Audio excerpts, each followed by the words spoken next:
Well, ladies and gentlemen, my name is TotalBiscuit. I think it's time for another little vlog, as happens from time to time. Let's talk about stuff. What's happening? What's going on? Well, one thing I'd like to say, of course, is that the Pacific Rim video that we put together came out. It was a pretty unique experience, honestly. The kind of thing that I want to do more of because it's neat. I know for a fact that there are some people that use YouTube as a stepping stone to go on to bigger and better things, whatever that means. Aspirations of selling a hit record or going on to work in a TV show in Hollywood or something along those lines, and they see YouTube as an opportunity to raise their profile to actually get to that point. That's never been me, and that's mostly because TV and Hollywood don't cater to me. They're not doing the kind of content that I'm doing, and they probably never will. It's safe to say, I think, that even as the popularity of gaming rises, the relevance of television falls.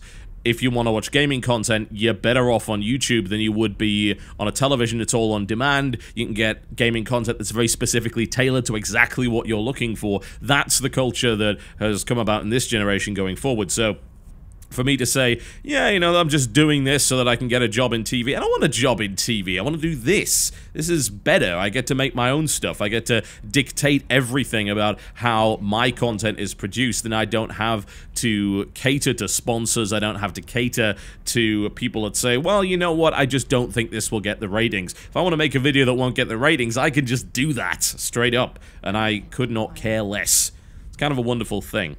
But getting involved in stuff like this is neat, and I don't do a lot of it. I do some work with GameStation every now and again, of course now named Polaris, and this is the biggest project we've done so far that's actually involved real... I wouldn't call it acting, because I think that's probably twisting the word a little too far. What I did in that video could only be considered acting by the strictest dictionary definition of the word, but it ended up being a fun video anyway. It's a really fun take on the Pacific Rim movie, which I'm very much looking forward to seeing. I think I've bought into my own hype train when it comes to Pacific Rim, but I think that's mostly because it's a movie that doesn't exist anywhere else. You can say, oh great, it's another mecha movie, and I'll turn around and say, what other mecha movies have there been? And you won't come up with all that many answers. You'll point me to anime, and then of course you'll point me to some much, much older films that were made in the West, and I'll say, isn't it cool that we're getting a mecha movie in 2013 that actually can use a massive budget and the full range of CG abilities that we currently have at our disposal? And you should answer, oh wow, yes it is. I love mechs. I've liked mechs for a long time. I love the Battletech universe. I loved Mech Warrior. Never really got too much into Japanese anime stuff. Like, I've never watched Evangelion, for instance. But I did see the Patlabor series, which was pretty awesome. And I also watched Macross back in the day. This was a long time ago, when I had a friend that would watch tons of anime, and I'd watch some of that with him. So, yeah, those were pretty cool, but it's nice to see something coming to the big screen finally. I hope it does well, I really do. Anyway, you can go watch that over on youtube.com/Polaris and youtube.com/TheGameStation. Now, what else is coming? Well, I can tell you a couple of things about the TGS podcast. What I can't tell you is what it's going to be called. We're still kind of working on that. It will be renamed because the Game Station is not something that really exists anymore. It will continue to have a channel, but we will be transitioning over to Polaris as a brand. So everyone that was a member of the Game Station is now a member of Polaris. The reason why Polaris is called that really is just down to the fact that the Game Station was a terrible name. I mean, it was, really. The reason why we were called the Game Station was because we were supposed to be a companion channel to The Station, which was a channel, a collab channel specifically run by Maker. The vision of TGS back then in 2010 when I joined it versus it now is completely different. The YouTube channel landscape has changed significantly, and when it comes to doing deals with people like Warner Brothers and Legendary Pictures about something like Pacific Rim, it's actually more difficult to do it if you're called the Game Station. More often than not, they're just not looking towards that. There are specific expectations as to what the content will be on something like the Game Station and what the demographic is going to be, and that's not preferable to those people. They don't necessarily like that. So it really is a change of name strictly for branding reasons. It shouldn't actually affect any of you whatsoever, and it's also a good way to revitalize the Hub channel, which has not really put out anything of note over the last year or two, really. So I'm hoping that the Polaris content will be significantly better. However, what I can tell you is a couple of the guests that you're going to be seeing on the Polaris podcast. We will be seeing the mighty JonTron make his return on Wednesday the 17th for the live broadcast. That will be released on either 18th or the 19th via video on demand. That will be on the Polaris channel, I believe, going forward. They'll most likely dual post it for a while, and then they'll eventually transition over. And then, of course, we will have, at the end of the month, the mind behind the fantastic show Extra Credits. The man who basically writes it all is James Portnow, and he is going to be coming onto the show at the end of the month, so please do keep an eye out for that. We'll be a little bit more selective with our guests. We are bringing on people that we think are interesting, but we are also rotating out a cast of people that we know will give a good show. Last two shows, we had Gerard the Completionist, who we know is a great guest and resulted in a great show, and we had Krendor, who also put on a great show.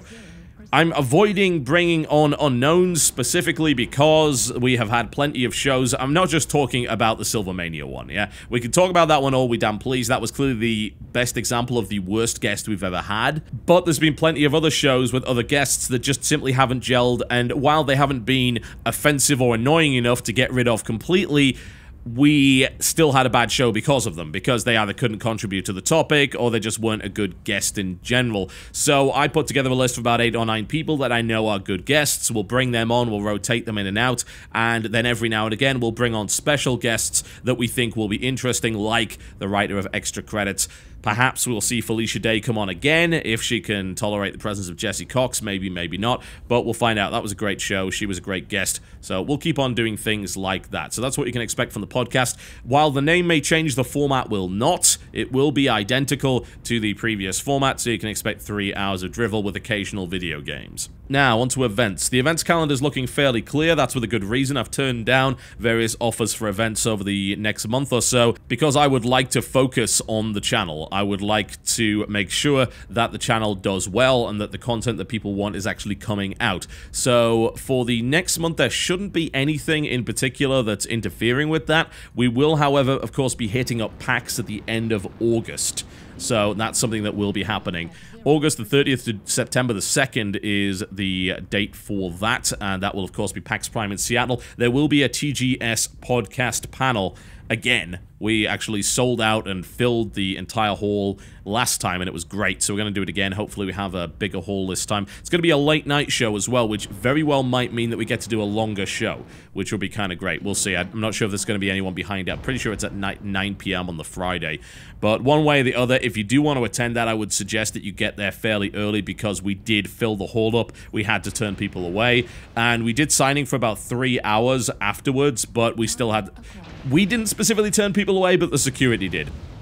So, unfortunately, it seems like you've got to have a limited signing session. There's fire hazards. There's also the fact that people are standing around for like 3 hours not drinking or eating, and it's actually bad for them. So, one way or the other, we will try and sign as many things as we can this time around. And obviously, I apologize to anybody that didn't get to do that and was turned away at the end. I'll be implementing the suggestions that we got from the big survey that we did regarding the previous PAX coverage, where basically the overwhelming opinion was that some changes had to be made in order to interest people. There'll be a larger focus on AAA titles. There'll be a larger focus on doing both interview and impressions content. This most likely will mean there won't be direct feed, but there will most likely be B-reel behind it, and I'll be giving you my honest impression without anyone there to kind of look over my shoulder. I'll give you the interview content so you can hear from the dev, and then you'll be hearing from me. We'll be trying to put content up during the day as well, so that will be an interesting experience. It's going to be a change to our coverage, but we think it's for the best. That doesn't mean that there won't be any indie coverage. There will be. We will do some of that, but we won't focus on it. So there'll be a wider variety of content types as opposed to purely, here's an indie game and here's the dev talking with me. There'll be more of my impressions, and that, of course, will, as a result, be completely unfiltered. So I'm hoping that will be better for people. I don't necessarily expect those videos to get as many views as my regular content does, but that's not really a concern. I think expo coverage is very valuable, and I think it's the kind of thing that you have to do in order to be respected when it comes to providing content. Just sitting at home is not as difficult, and it's certainly by no means as interesting as going out and checking out new stuff. So don't worry, we have heard your feedback, and that's going to have changed the landscape of the coverage on this channel significantly. Speaking of the landscape of the channel, Just to let people know, because they seem to be confused, the Early Look At show, which I started, has been renamed to Alpha Strike, and that simply comes from the fact that Early Look At is far too generic a name. It's not really a brand identity, and people already used it before I did, so I'd prefer to do something a little bit more interesting with it, so Alpha Strike will be the name going forward. The show will be focused on stuff which is nowhere near ready for formal assessment, so it's a show really about showing you what's to come, providing some feedback based on alpha or early beta products, but by no means being judgmental about them. I'll save the judgment for stuff that is very, very near completion or is in fact out. So WTF Is will remain a format that looks at stuff which you will be able to buy right now, whereas Alpha Strike will look at something that's very, very early in development and say, hey, look at this cool thing, this is what might happen with it. So there's a bit of a different focus on that, and it also allows me to look at games much earlier in development without actually sticking with the WTF Is format, which I think is positive. Some people do want to see that early stuff, like, say, something like Cube World, for instance. Everyone keeps bringing up Cube World. Oh, god damn it, that game. I don't know, I keep dipping into it, and I just don't find it fun. I mean, I'm not enjoying it. I think that, honestly, it really has to be played in multiplayer, and you've got to actually get some levels, and the leveling up process is so damn laborious in that title. So I will no doubt cover it at some point, but I just don't know when. It is in alpha, so there's an awful lot more to come when it comes to Cube World, and I imagine that development will continue. So, honestly, I would wait and see on that one. As you, of course, also know, the Steam sale has begun, which means there will be sale box videos on a daily basis, assuming I get the time to do that. Sale box is like a very quick and done kind of format. It might as well be a podcast, essentially. It pretty much is just that, but the importance is to get it out on time. Releasing it on iTunes would not be a good way to do that, considering iTunes feeds can take anywhere between like 4 to 24 hours to update. By that time, that sale is done. So the priority for us is to get that content out as quickly as possible to provide the maximum amount of usefulness to you as a consumer. So we'll do that, and if there are any other relevant sales going on at the time, I'll also include those as best I can. But that format does seem to work for a lot of people. A lot of people like to watch those quick impressions and either yay or nay opinions on buying particular titles. That's useful to them. They have said that, so as far as I'm concerned, we will continue with it. Now, that FPS video. Every now and again, I'll put out a video which is very opinionated, and it'll just be like a commentary on the state of what I think the industry's doing right now. Funnily enough, I do that on a daily basis with Content Patch, but when I put out something like that, it seems to get a wider reach. I mean, it gets traction on big forums, it gets traction on Reddit, and a lot more people watch it. And I think that some people viewed it as an overall condemnation of everything about current FPS. No, I don't think it is. I think what it says is, why is it that we don't have these kind of games anymore? Because we can look at FPS right now and we'll see basically two kinds. We will see obfuscated corridors, by which I mean that the FPS in question gives you the impression of freedom, yet that freedom isn't actually there. Like, take for example, probably the most enjoyable obfuscated corridor shooter that I've played in the last couple of years, most likely would be Bulletstorm. Yeah? Bulletstorm has a great combat system. Yeah? It's also a very nice and colorful game, but you cannot deny that that is a corridor shooter. It looks like there are wide open spaces, but they don't really exist. One of those prime examples would be, there's actually a building about halfway through the game whereby you are fighting through like restaurants and kind of a hotel area, and you can't jump, yeah, in that game at all. You can't do it. So there are tables and chairs in the way of what looks like an expansive room, but really it's just funneling you down the middle of it. It's a corridor, it's just designed not to look like one. And that's what a lot of modern FPS is these days. Even stuff like Metro is more of a corridor or tunnel shooter, more so than anything else. And that is different from the maze style of FPS. Yes, you have to go through a lot of corridors in those games, but they're not necessarily saying, look at all this expansive stuff you can explore, but you can only go this way. You eventually have to get to the end, but how you get there, you're allowed to deviate a lot. I like to say that the current brand of FPS is very much a freeway with no off-ramps. It might expand at some point and give you more lanes to play with, or maybe less, but it's still a freeway and it's still going to go to one place in a straight line. And that's what a lot of modern FPS is. Now, you can still attain fun value from it, but in those games, I definitely dislike it when it keeps taking control away from me. When it keeps saying, oh, can't open this door without this guy, and you gotta wait for his tortured exposition before he'll actually open the door for you. And the notion of consistent cutscenes and trying to ram a story down your throat. Let me make a wider point, and I kind of wish that I made this point previously. I'm seriously regretting not putting that in the video. So let me make it now. The problem with trying to ram a story down your throat in an FPS game is that it's very hard to care about the character development of a mass murderer. The reason why characters like the Doom Marine, Lo Wang from Shadow Warrior, or Duke Nukem work is because you are never expected to take them seriously as characters that develop and have a story. They don't have a story. The reason they don't have a story is because what they're doing is abhorrent, ridiculous, and pretty much discludes any possibility of there being good character development. If I have to slaughter thousands of people, what my guy is feeling at the time, or why my guy is doing it, is essentially irrelevant, because you are still talking about mass murder. If you want me to care, you have got to make those actions matter in some way, and that's why games like, say, The Last of Us deliver that experience better. Killing humans in The Last of Us is discouraged. There really is no reward for doing it, and you expend resources and put yourself at risk. That makes sense. It really, really does. But slaughtering people in something like Call of Duty or Battlefield, or even any other games, like Bioshock. You want to point to Bioshock as a good example of FPS? Tell me why I slaughtered half a city. And tell me why I'm supposed to care about the character development of somebody that did that. Tell me why exactly Elizabeth really cares about that first murder, yet is completely fine with the mass murder that follows it. That is absolutely absurd. It doesn't do a good job of it. Bioshock would have been a better game if it wasn't a first-person shooter. First-person shooters do not do well in that particular environment. There are certain exceptions whereby killing in those games is difficult. I think anything with a big stealth element works a little bit better. Dishonored works a little bit better. You can do that game without mass murdering. And in fact, it's encouraged to some degree. That works well. Do I care about Corvo in that game more than I care about Doom Marine or indeed generic Oscar Mike dude? Yes, I do. Because he is not taking part in such unrealistic mass murder. I don't mind mass murder in games. I find it quite fun. Yes, quote that out of context if you so desire. But in the games that I enjoy in the most, there is no justification for that because it doesn't need it, and it knows, more importantly, that trying to justify it would actually make the game worse. If you're gonna do mass murder, then just do mass murder. Don't shove cutscenes in that say, hey, this guy is this. No, I don't care.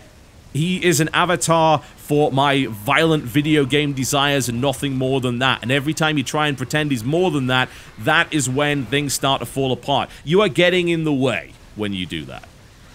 That's why I really believe that old school FPS are better. And that's why when something like Serious Sam comes along, I believe that's better. Nobody cares about Serious Sam's character development, so the game doesn't interrupt you and force you to learn about it. If you want me to care about character development in a first-person shooter, then you've got to make the protagonist anything other than a mass murderer. And frankly, the genre does not lend itself well to that. FPS works best when you're shooting people. Who knew, right? Move towards different genres if you want to be a story-heavy game. In my honest opinion, a good story is no substitute for solid mechanics in the FPS genre. You can get away with it in stuff like RPGs, you can certainly get away with it in stuff like point-and-clicks or visual novels. You cannot get away with it in a genre where most of your time will be spent shooting people. Video games have got an awful long way to go if they want to be taken as seriously as, say, books or movies when it comes to telling a story, and they have unique challenges because of the interactive nature of this particular medium.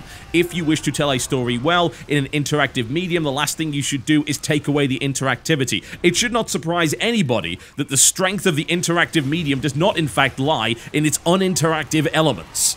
Come on, that's common sense. Think about that for a second. Telling a story in a video game is most effective when it is done through the interactive nature of that video game. When you are able to experience the story rather than have it jammed down your throat by needlessly repetitive exposition that takes place in cutscenes or dialogue that you cannot skip. It is as simple as that, is it not? Alright, I think that pretty much wraps me up for the most part, aside from to thank people for purchasing the Archmage Reckoning shirts. We sold a huge amount of them. Not really sure whether we want to do the iPhone cases again. We sold, I think, about 100 iPhone cases and, like, tons more shirts and things like that. So, I'm not sure whether or not it's worth doing those, especially considering if we do it again, then people already have an iPhone case. So, maybe that's just too limited a thing to do. But the shirts, the t-shirts and things sold really well. People seem to dig the little extras. I've got some ideas about the next thing we're going to do, which I think will be a little bit more appealing to people to kind of wear outside. I think the problem with our shirts up to this point has been, would I wear this outside? Would I go to the store while wearing this? Would I meet people that don't know much about in-depth video game culture? Probably not.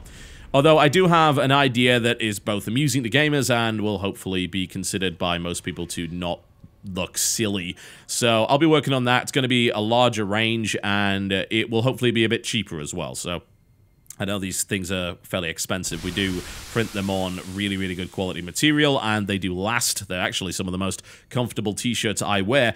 But the next one should be a little bit cheaper, and we're hopefully going to be offering polos and caps and things like that as well, with a slightly different, little bit more classy or otherwise subtle design. Alright folks, that is me done for this vlog. Thank you very much for watching. I will see you next time.